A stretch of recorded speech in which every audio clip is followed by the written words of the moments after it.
In the Gospel of Matthew, chapter 11, Jesus, having sent out his apostles to do their apostolic ministry, continues with his messianic ministry. He teaches and preaches about the kingdom of God.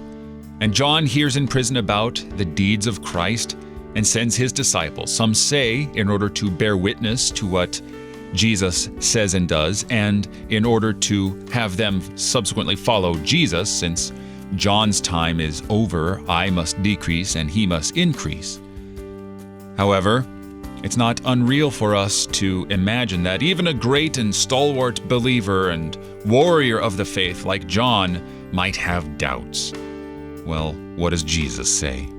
He says, "Truly I say to you, among those born of women there has arisen no one greater than John the Baptist. Yet the one who is least in the kingdom of heaven is greater than he." Well, who is this least in the kingdom of heaven? It's no one other than Jesus himself, because Jesus emptied himself and became low as a servant in order to save servants.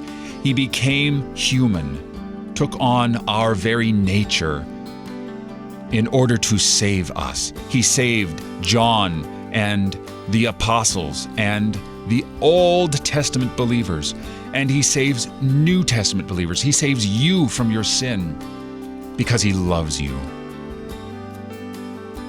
He is the greatest and the least.